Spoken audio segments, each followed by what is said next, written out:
Og første dag i ugen, det er mandag.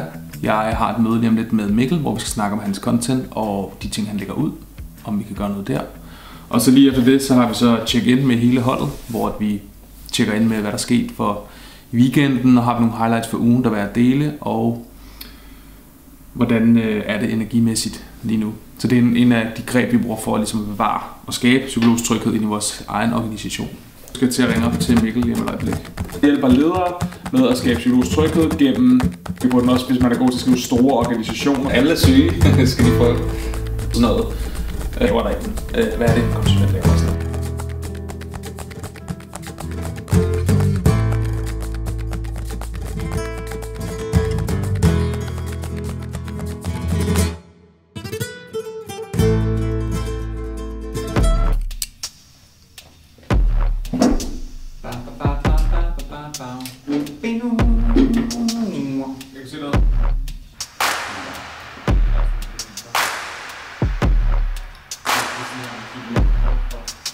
Det er den nye Big Brother. Big Brother? Big. Eller det er... hvad er sådan noget? Det er... farlig arbejdsmiljø, eller bedre steder. Kunne du syre, så der var vand over det hele hjemme? Vi havde en workshop, og så Ida, det er jo 30 mennesker eller 40 mennesker eller sådan noget. Og så skulle hun ligesom råbe dem op. Der var en eller anden øvelse, vi skulle lave, og så var der et bord, og så gik hun derop på bordet for at lige sådan stå og overblik. Der var bare nogen, der fandt et eller andet, det må man sgu ikke, og... så kom ned der. Så okay, rolig nu. Ja, sådan easy. Det er sådan lidt... Nå, men nu er jeg en del af det her møde, eller hvad? Du er blevet dømt. Ja, nu er det. Vi skulle lige være fange, fordi vi overvejer at gøre det her. Det er her, vi er. Okay, webinars B. Er der herovre? Ja, fedt. Jeg sidder også lige, jeg bruger min hjerne med citat til der står citat og kalkulationer. Ja, vi har regnet noget. Cirka sådan her. PN og 3G. Så er der vi vil lave sådan en prisslider, der viser prisen, som man kan trække på medarbejdere. Ja, præcis. Og så det her tal, det er selvfølgelig nemt at regne ud per medarbejder. Men så vil vi også sige, at I får cirka antallet sådan team sessions, workshops, træningsperioder, sparer cirka så mange timer. Så man kan se, hvad... Ja, okay, yes. HR-partnere. Fedt. Cirka så meget her procent billigere ud fra en eller anden vores normale driver. Antallet af workshops gange hvad normalprisen vil være over for B-variabel, altså den pris. Ja, præcis. 90% billigere end et fysisk forløb. Hvad du kigger på? Opdateringer til vores nye page, eller gammel page opdateret. Lige smidt live. Ja. Skulle lige se, hvordan det så på mobil. Nick, du vælger simpelthen løb af alt. Ja, det skal jo være hårdt. Okay, det var sådan. Det virker sådan. Så du sådan. Det virker lidt som sådan. Hvad har vi lavet i dag, Nick? Jamen, vi har jo haft møde omkring vores interne marketingsindsats.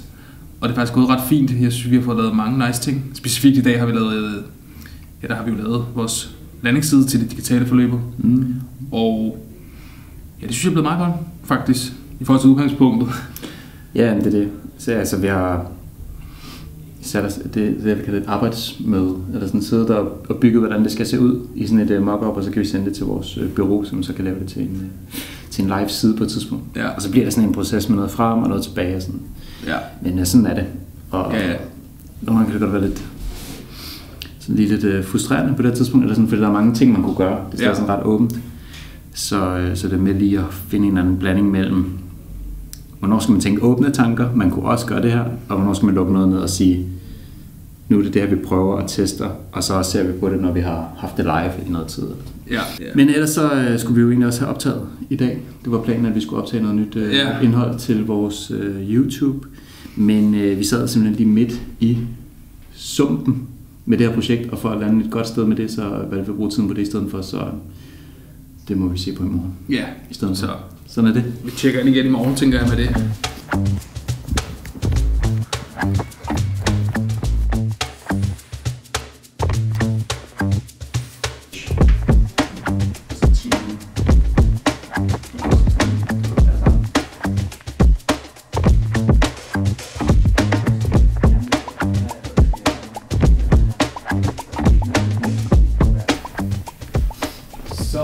Det vi skal filme i dag, det er...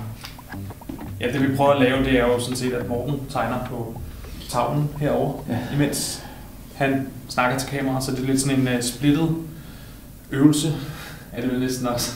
Det er bare, at jeg er overblind, når jeg skal tale samtidig med at skrive. Så det er derfor, det er svært. Ja, men der er masser, der er gode til det. Ja. Danny for eksempel er mega god til det. Mig? Nej. Der er altid stille, mens jeg skriver. Så lad os se, hvordan vi kan lave en video med det udgangspunkt. Ja, mange pauser. Ja, grunden til, at vi jo laver videoer, det er jo faktisk fordi, at fordi vi godt kan lide det. Jeg synes, det er sjovt, det her er nørdet og nice og sjovt for mig. Også lidt for dig, du har lavet video. Også lang tid før, at jeg kom til Feedwork. Men det er jo også fordi, vi synes bare, det er en fed måde at sådan dele viden på, som vi jo altid, hvis vi finder noget nyt, eller vi har en fed artikel, så vil vi gerne også formidle det på video. Jeg tror, det er den der, nogle gange, når man tænker over, hvad man gerne vil med sin virksomhed, så tænker man over, hvordan kan man løse flere af de ting, man gerne vil på samme tid. Ja. Og en ting som virksomhed er jo selvfølgelig, at man skal skaffe kunder og interesserede og folk, der følger en, og nå nogen i sin målgruppe. Men en anden ting er jo også, at vi gerne reelt vil, at verden bliver mere fyldt af psykologisk tryghed, inkluderende ledelse, feedback, menneskelige relationer på arbejdspladserne. Så på den måde, så synes jeg bare, det her med, at vi laver videoer, det tjener sådan de to formål på samme tid. Ja. Og derfor er det en god strategi for os, Ja. kan man sige. Ja. Ja. Skal vi, du er næsten klar der. Jeg sætter lige den her op her, så nu lukker jeg lige for den her. Så er nogle af udfordringerne. Så det vil vi gennemgå i dag, og du får helt konkret 3 tips, du kan bruge praktisk i din ledelse for at skabe den her balance. Ja, der var en ting, som du sagde tidligere, da Kasper var inde, det kører godt, det er faktisk en af de her metoder, jeg bruger meget selv til at tænke over ting. Det er super fedt. Okay. Og så helt starten, fordi så får vi sådan, okay, hvis Morten bruger det, så vil jeg også gerne bruge det. Okay, ja. Jeg kan bare sige det som en ekstra ting nu, eller skal jeg prøve at sige noget af det andet igen? Bare med. Prøv at sige noget af det andet, hvis du kan huske det. Gå tilbage. Jeg har taget en af mine favoritmodeller med, som jeg selv bruger meget, og så sige det der. Okay. Ja, præcis. Til det form. So what I basically just... Nu kan du høre mig. Nu kan jeg høre dig. Yes. Jeg prøver lige at eksperimentere lidt med at filme. Det var derfor lige... Filme, at vi snakker, men jeg ved ikke, jeg har ikke sådan en skærm på, så jeg kan ikke se, om jeg kan se mig selv. Så det kan være, det er bare sådan en, du ved, kommer ud, så ser det bare sådan her ud. Sådan som jeg vil filme. Ja, lige præcis. Det bliver skide godt. Men sådan er det, prøv. Du er godt helt optaget af det andet. Ja, kommer lige fra møde med Alexandra, men inden det møde, der har vi lige sendt en mail ud med en ny video, som vi sender ud til vores nyhedsbrevsfølgere. Og i den video, der virkede linket ikke. Og det sjove var, at den video handlede om, at man skal eje sin egen fejl og eliminere ting og sager. Så det gjorde vi lynhurtigt, hvor vi fandt ud af, hvordan vi kunne eje de fejl. Og det var egentlig ret panisk, fordi Mille, som sørger for vores nyhedsbrev, hun var i skole. Og Jonas, han var til frisøren. Han skulle have rettet loggerne. Det skal man. Det sker faktisk også. Reminder til mig selv. Så får vi lynhurtigt fat i Morten, og Morten laver en rigtig god undskyldende mail, hvor vi sender ud, og måske det egentlig var ret sjovt og fedt at vise, at vi også laver små, dumme fejl. Og gøre, altså i forhold til min stil, at sådan ensure lidt tydeligere, okay, det vi kigger på her, det er landingpagen. Jeg har sendt den til at prøve at beskrive, hvad jeg mener. Men vores overall aim er at lave en side, der kan mere. Det er altså point of view. Du skal gå herfra, ikke? Og ende herovre.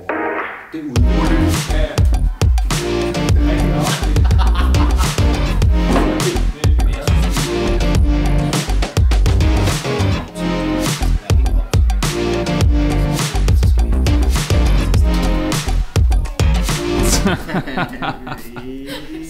Det gik bare stå ved 3. Jeg skulle lige finde mit kort. Først da du skrev 10, så skal jeg sige, det mener hun ikke. Du kan ikke sidde i 10 minutter. Det er fredag, du skal have en bollemost. Bollemost. Ja, så lækkert. Jeg har glædet mig hele ugen. Som jo hedder BMO, Jonas. Ja, BMO. Mille har lært det. Jeg har glædet mig hele ugen. Altså, jeg mener det. Dybt seriøst. Altså, det er jo ugens højdepunkt. 34 år. Jeg er 34 år. Jeg er snart 35. Jeg var 34 år, da jeg lærte BMO. BMO. BMO stod for bollemost. Ja. Jeg falder ikke. Det er København. Ja. Det ved jeg. Det er København-måde at snakke. Jeg kan lige så godt erkende, jeg er en boomer nu. Det er jeg med bekræftet. Vi skal ned og have en... Bomo. Nej, det kan man ikke sige. Og undskyld til alle boomer døde, det er ikke noget personligt mod jer. Det er bare sådan Du er selv en af dem. et term. Ja, jeg er selv en af dem.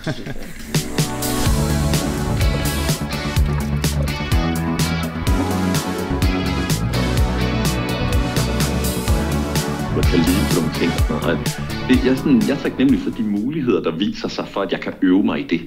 Det viser sig i alle mulige situationer. Sådan med ledere og sammen med jer her. Og sådan. Det er jeg bare taknemmelig for at have sådan et forum, hvor jeg kan gøre. For eksempel, hvad har vi lige lavet? Eller sådan, vi har lige filmet lidt herfra. Vi har holdt back-to-back møder faktisk, men med et gnidningsmøde, og så efterfølgende gnidningsmøde. Det lyder lummert, fandt ud af, da Danny han sagde det. Det var først, det gjorde for mig, hvor vi snakkede om tensions i arbejdet. Og så har vi haft check-ud, hvor vi ligesom har lukket ugen, og lige bondet og connectet med hinanden igen, fordi vi jo sidder på tværs af landet, og kommet lidt gejst omkring digitale strategi. Hvad er det for nogle wins, vi har haft i løbet af ugen, og så har vi grint og været taknemmelige sammen over nogle ting. Nice. Og det kan bare noget. Det kan bare noget. Men nu ikke mere grine, nu er det tilbage på arbejde. Nu skal vi stemple ind igen. Nu begynder vi jo at arbejde. Det her var jo ikke noget med arbejde. Det er frivillige timer, interessetimer. Så du sad og gabbede lidt, Mille? Så jeg tjekkede det ud for dig. Hver gang. Jeg gabbede 3 gange. Ja. Fordi jeg ikke hørte det, når du gaber, så hørte du det ikke, så jeg tjekker lige ud. Men jeg har det også med at lukke øjnene, når jeg gaber, og det skal jeg selvfølgelig også. Ja, så ser du ikke på os. Jeg tror, det der er et kvarter. Skal man også?